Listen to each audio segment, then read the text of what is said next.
Hello, नमस्कार, आदाब, सत श्री अकाल और अस्सलाम वालेकुम। मैं हूं मोहम्मद अहमद काज़मी, लेकर आया हूं आपका पसंदीदा कार्यक्रम ग्लोबल न्यूज़। हालिया इजराइल फ़िलिस्तीन जंग के बाद दुनिया भर में इजराइल के ख़िलाफ़ और फ़िलिस्तीन के हक़ में माहौल बन रहा है। सोशल मीडिया के ज़रिए गज़ा में इजरायली हमलों में मारे जाने वाले और ज़ख्मी होने वालों की जो दिल दहला देने वाली तस्वीरें और वीडियो दुनिया भर में पहुँची हैं, उसकी वजह से इजराइल के लिए अमेरिका और कनाडा जैसे मुल्कों में भी मुश्किल का सामना है।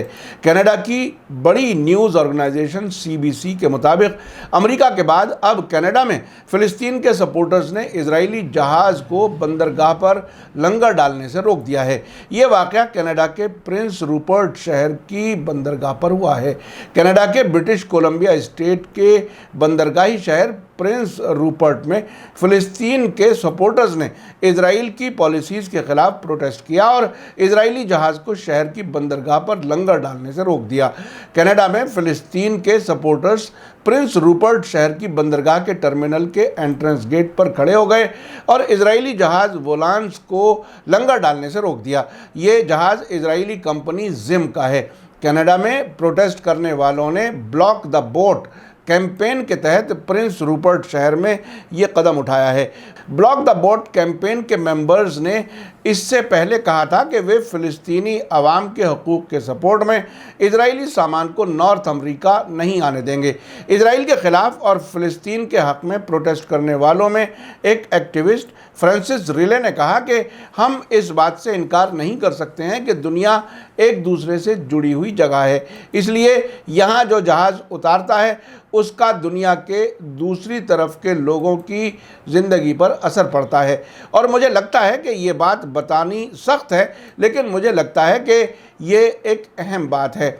जब प्रोटेस्ट करने वालों ने प्रिंस रूपर्ट पोर्ट अथॉरिटी से ये कंफर्म कर लिया कि इस जहाज़ की अनलोडिंग नहीं होगी, प्रोटेस्ट में शरीक लोग एंट्रेंस गेट से हट गए ताकि बंदरगाह पर बाकी काम नॉर्मल तरीके से जारी रह सके।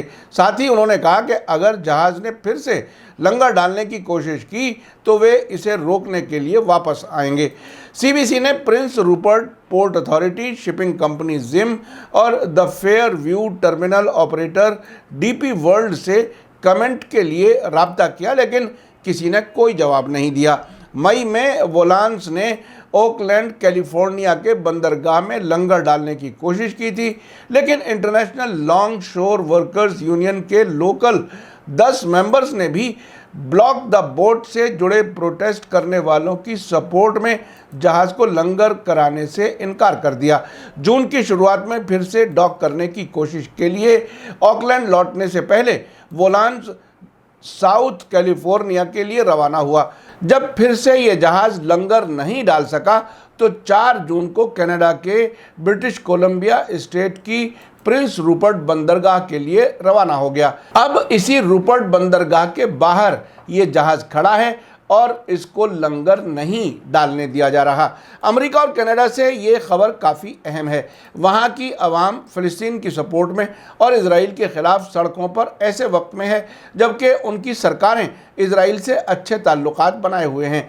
अमेरिकी प्रेसिडेंट जो बाइडन ने हाल ही में इजराइल के नए प्राइम मिनिस्टर नफ्ताली बेनेट को मुबारकबाद देने के साथ साथ उनके साथ ताल्लुकात मजबूत करने के लिए काम करने की ख्वाहिश भी जाहिर की है। आप बताइए कि क्या इजराइल के ख़िलाफ़ ब्लॉक द बोट कैंपेन दुरुस्त है?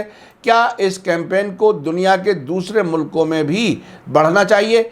आप अपनी राय कमेंट्स में लिख सकते हैं। आखिर में आपको याद दिला दूं कि अगर आपने अभी तक media star world YouTube channel subscribe नहीं किया है तो सब्सक्राइब कर लें और घंटी दबाना ना भूलें। और अगर आप हमें फेसबुक पर देख रहे हैं तो हमारे पेज को लाइक करें ताकि आपको हमारी हर नई वीडियो की खबर सही वक्त पर मिल सके। इसी के साथ मुझे दीजिए इजाज़त। ग्लोबल न्यूज़ का ये एपिसोड आपको कैसा लगा कमेंट्स में ज़रूर लिखें। थैंक यू, धन्यवाद, शुक्रिया। जय भारत, जय हिंद। मीडिया स्टार वर्ल्ड के और वीडियो देखने के लिए हमारे चैनल को सब्सक्राइब करें और सीधे नोटिफिकेशन पाने के लिए बेल आइकन दबाएं। और अगर हमारी खबर सच्ची और अच्छी लगे तो अपने व्हाट्सएप, इंस्टाग्राम, फेसबुक और ट्विटर अकाउंट पर ज़रूर शेयर करें।